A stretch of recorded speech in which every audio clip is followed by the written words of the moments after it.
के दो पुत्र प्रियव्रत और उत्तानपाद थे। मैत्रेय जी बोले, विदुर जी, ये दोनों ही संसार की रक्षा में तत्पर रहते थे।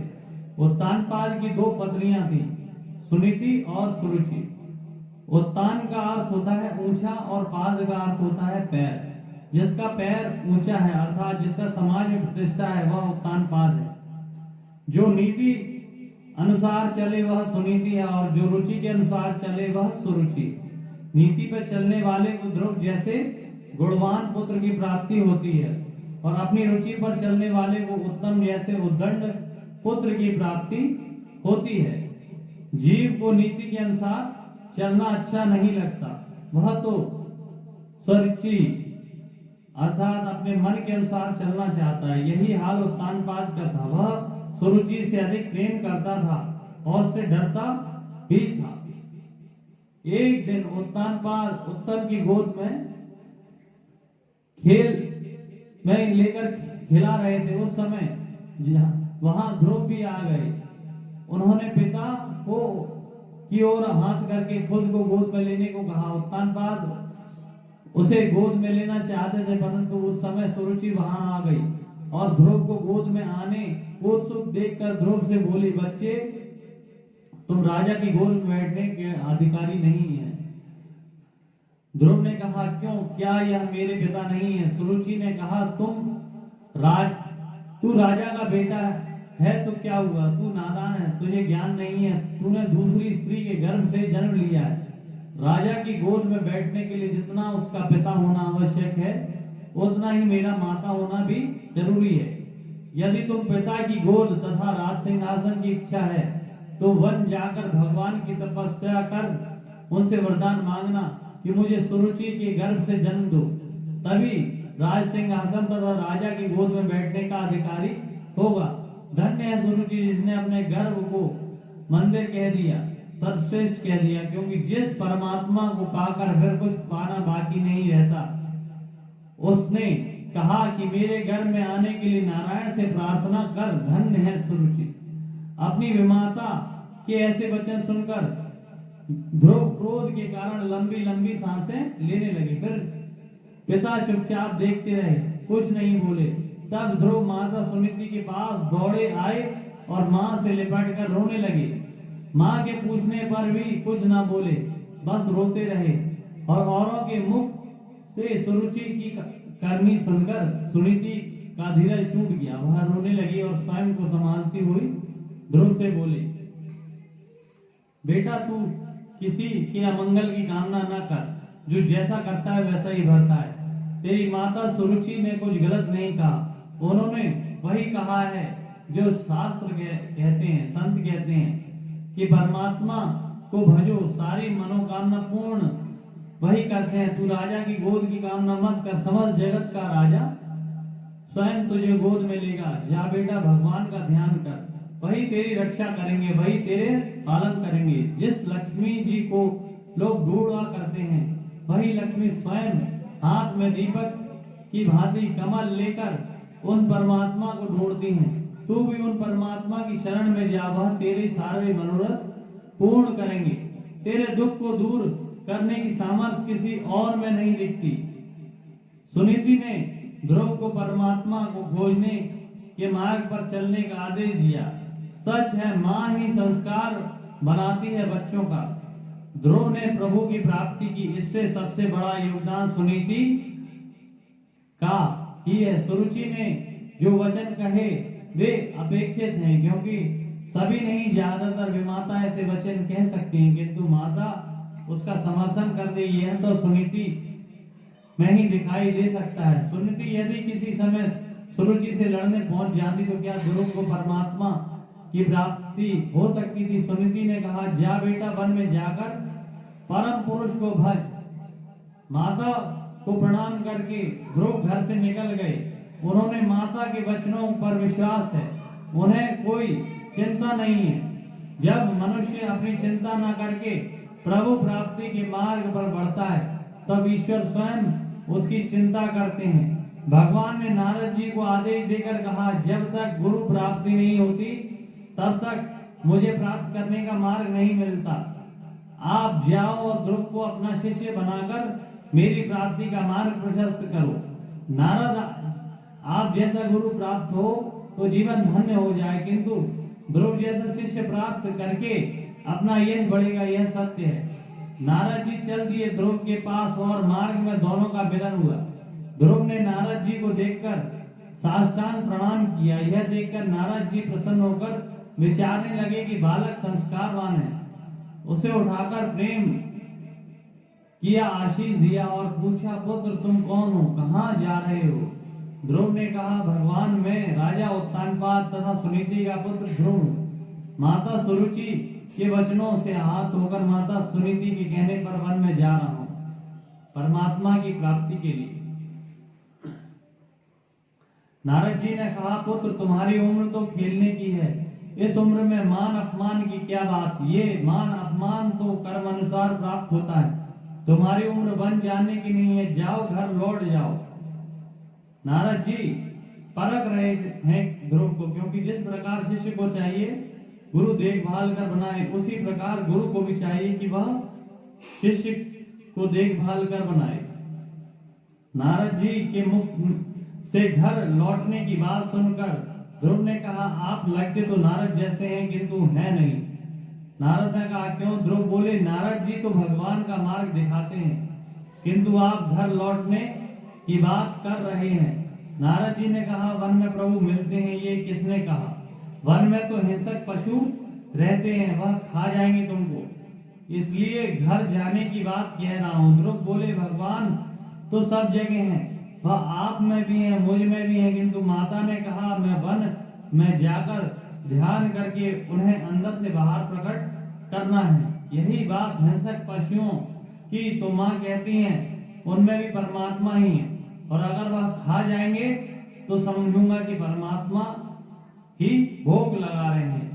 नारद जी प्रसन्न होकर सोचने लगे, दृढ़ विश्वास है इसका। फिर बोले, ध्रुव ये तो बता, तुझे भूख कितनी बार लगती है, अर्थात कितनी बार भोजन करता है? ध्रुव बोले, भगवान कभी 4 बार, कभी 5 बार, और जब भूख लगे तब माँ के हाथों से कुछ ना कुछ खा लेता हूँ, मेरी तृप्ति हो जाती है।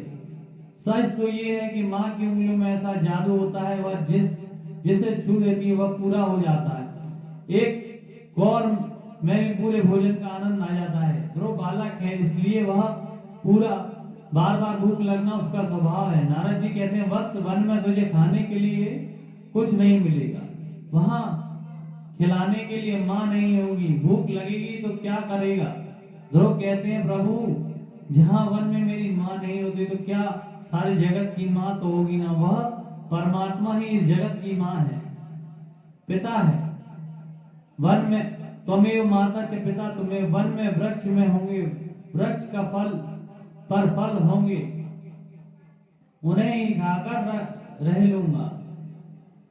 माँ कहती है, तू चिंता मत करना, सारे जगत की व्यवस्था वह खुद करते हैं। नारद जी बहुत प्रसन्न हुए और एक बार फिर कहा, बेटा तुझे विमाता के वचनों से दुख प्राप्त हुआ है, तू दुख के दबाव में मत आ, उसे दबाने का प्रयत्न कर। संसार में दुख से निवृत्त होने का उपाय मैं तुझे बताता हूँ। और इस प्रकार वह उन्हें अलग अलग तरीके से उपदेश देने लगे। और जब नारद बोले, बेटा तेरी माता सुनीति ने जो मार्ग तुझे बताया है वही श्रेष्ठ है, तेरे कल्याण होगा। अब तू मधुबन को जा, वहां कालिंदी में नित्य स्नान करके प्राणायाम करना, फिर एकाग्रता से प्रभु के सुंदर स्वरूप का ध्यान करना, अवश्य तुझे प्रभु प्राप्त होंगे। उसके पश्चात 12 अक्षर मंत्र का दान नारद जी ने ध्रुव को दिया। ध्रुव ने नारद को प्रणाम करके उनकी परिक्रमा की और मधुबन को प्रस्थान किया। नारद वहां से सीधे उत्तानपाद के पास आए और खूब खरी खोटी सुनाई।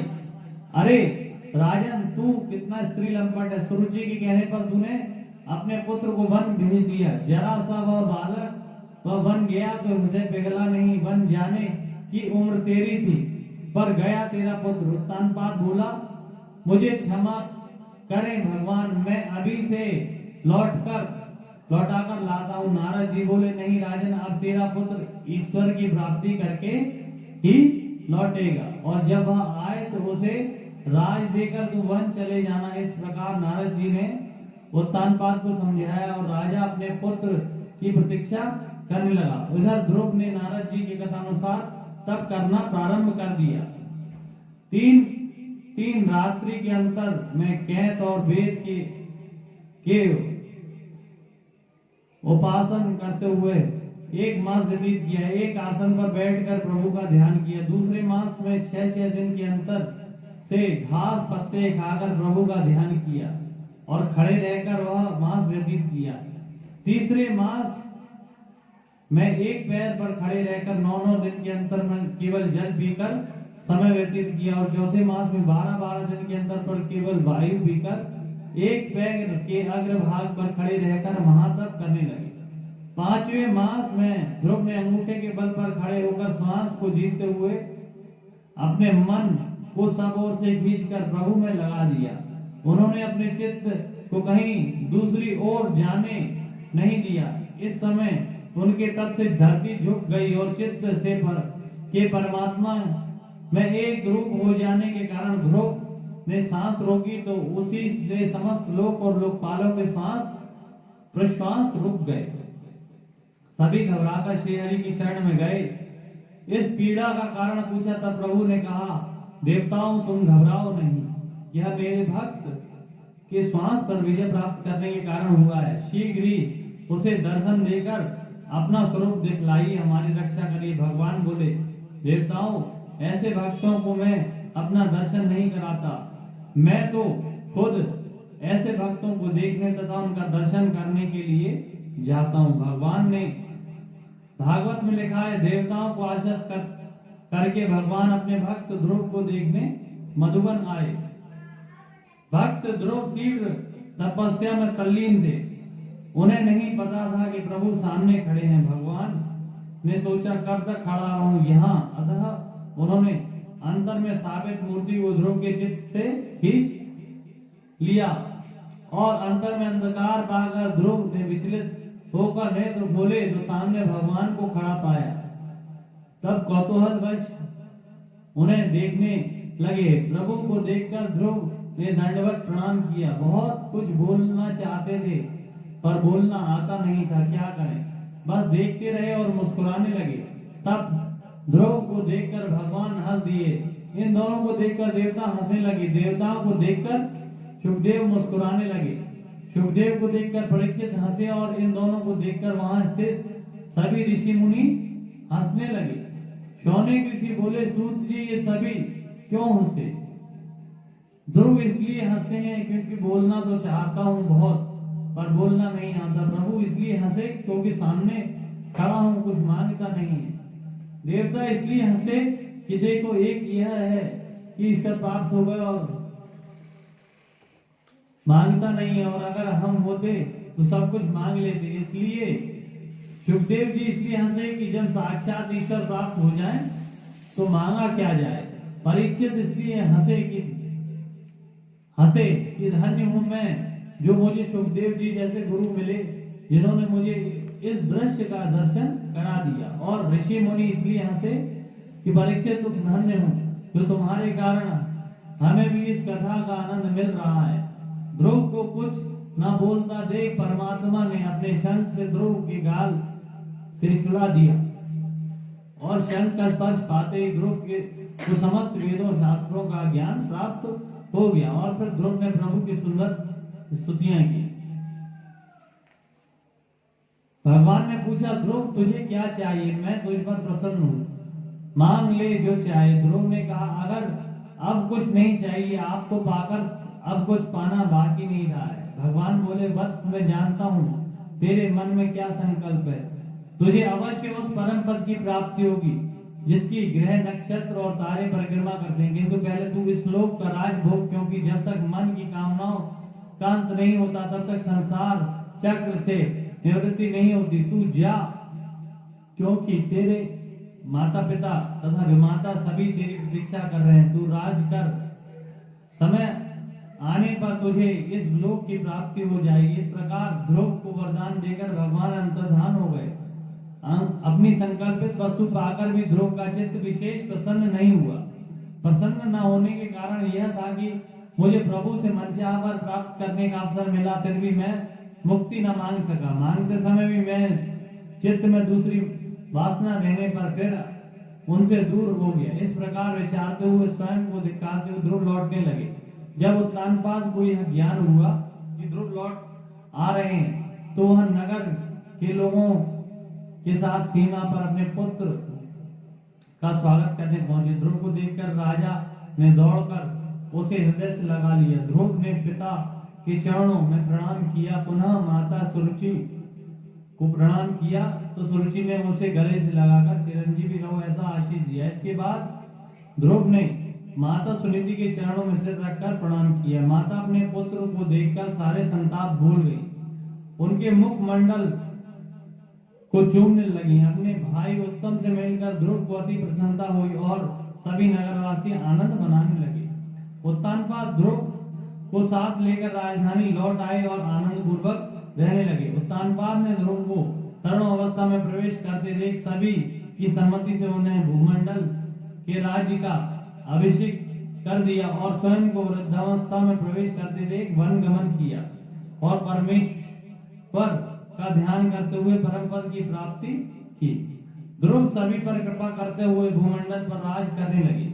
समयानुसार उन्होंने प्रजापति शिशुमार की पुत्री भ्रामी के साथ विवाह किया। उनके कल्प तथा वत्सर नामक 2 पुत्र हुए। ध्रुव का दूसरा विवाह वायु की पुत्री इला से हुआ।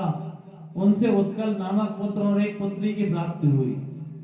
ध्रुव अपने छोटे भाई उत्तम के विवाह का विचार कर यदि कि अचानक एक दिन शिकार करने गए उत्तम को हिमालय पर्वत पर स्थित एक यक्ष ने मार डाला। सुरुचि ने जब पुत्र मरण का समाचार सुना तो उनके भी प्राण छूट गए, वह भी परलोक सिधार गईं। इस अपार दुख से ध्रुव को बहुत कष्ट हुआ और क्रोध, शोक और द्वेग से भरकर विजय रथ पर सवार होकर अस्त्र से भरपूर ध्रुव अकेले ही अलकापुरी यक्षों का निवास पहुंच गए। वहां पहुंचकर ध्रुव ने शंख ध्वनि करके यक्षों को युद्ध का निमंत्रण दिया। शंख ध्वनि से यक्षों की पत्नियां घबरा गईं, किंतु यक्षवीरों को यह सहन न हुआ और वह भी नगर के बाहर खड़े ध्रुव के समक्ष आ गए। ध्रुव प्रचंड धनुर्धर थे। उन्होंने प्रत्येक यक्ष को एक साथ 3-3 बाण मारे। उत्तर में यक्षों ने भी ध्रुव पर 6-6 बाण छोड़े। यक्षों की संख्या 1,30,000 थी। ध्रुव का दिव्य रथ उस बाणों की वर्षा से ढक गया। यक्ष प्रसन्न हो गए, उन्हें अपने विजय की घोषणा कर दी। तभी अचानक ध्रुव ने अपने धनुष की टंकार से सबको दहला दिया और प्रचंड बाणों से उनके समस्त अस्त्र गिरने लगे। ध्रुव के तीखे बाण यक्षों के कवचों को भेदकर उनके शरीर को जर्जर कर देते थे। ध्रुव के बाणों से कटकर यक्षों के शरीर धरती पर गिरने लगे। बचे यक्ष मैदान छोड़कर भागने लगे। ध्रुव ने देखा कि कोई भी शत्रु सामने नहीं है। सारथी ने कहा पुरी के अंदर चलें। ध्रुव ने कहा नहीं, यह मायावी है, पता नहीं क्या करें। वह वहीं नगर के बाहर खड़े। थोड़ी देर बाद धूल भरी आंधी चलने लगी और रक्त की वर्षा होने लगी। पत्थर उस पर गिरने लगे। ध्रुव घबराए नहीं, उन्होंने नारायणास्त्र का संगम किया। नारायणास्त्र के धनुष पर चढ़ते ही सारी माया का विनाश हो गया और छोड़ने पर विकट विध्वंस हुआ और हजारों यक्ष मारे गए। ऐसा विनाश देखकर यक्षराज कुबेर ध्रुव के दादा मनु के पास पहुंचे और युद्ध रोकने की प्रार्थना की। तब महाराज मनु रथ पर सवार होकर ध्रुव के पास आए और बोले, पुत्र क्रोध न करो, ये नरक का द्वार है।